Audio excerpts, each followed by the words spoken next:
प्रणाम। मैं जदुवंशी। सूरत में रेलवे स्टेशन पर यात्री उमड़े।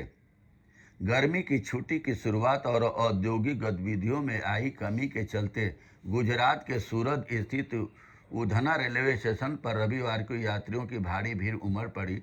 हालात बेकाबू होने के कारण पुलिस को हल्का लाठीचार्ज भी करना पड़ा।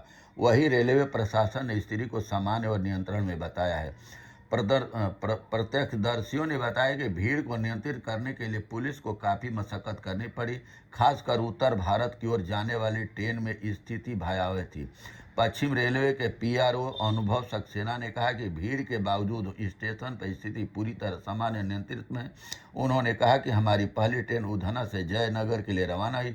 इसके बाद दूसरी ट्रेन सुबह 5:30 में मधुबनी के लिए निकली। अब तक 21,000 से ज़्यादा लोग यात्रा कर चुके हैं। नियमित सेवाओं में अलावा स्टेशन से अंत्योदय एक्सप्रेस और अमृत भारत एक्सप्रेस जैसी विशेष ट्रेनें भी चलाई जा रही हैं। अब वहाँ एक कर्मचारी जो दुखी होकर के कह रहा है कि अब नहीं आऊँगा, दोस्त बता देना। उधना रेलवे स्टेशन पर यात्रियों के सैलाब के बीच एक शख्स बार बार अपने शब्द दोहरा रहा था, अब नहीं आऊँगा, अब नहीं आऊँगा, दोस्त बता देना। चेहरों पर बेबसी, लाचारी के साथ ही मायूसी साफ झलक रही थी। एक अन्य यात्री ने बताया कि यहाँ के हालात काफ़ी भयावह है। खड़े होकर यातना करना मजबूरी हो गया है। बिहार के दरभंगा के रहने वाले शोभित तांती ने कहा कि मैं कल रात 8 बजे से ही परिवार के साथ कतार में खड़ा हूँ। पटना के रोहित पासवान ने बताया कि उनके पास खड़े होकर यात्रा करने के अलावा कोई और विकल्प नहीं है।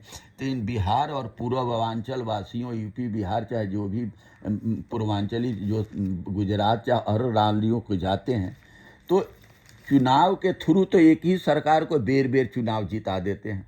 और सरकार तानाशाही रवैया अपनाते हुए, यही बिहार में चुनाव हुआ था, हर घर नौकरी देने की बात हो रही थी। विपक्ष इंडिया गठबंधन के हर घर नौकरी की बात तेजस्वी यादव ने उठाया था, किसी की भी कान पर जू नहीं रहेगा। आज उसी का परिणाम है कि अब नहीं आऊँगा दोस्त, अब नहीं आऊँगा। तो क्या अब ये सरकार दोबारा आने के लिए वोटिंग करेंगे?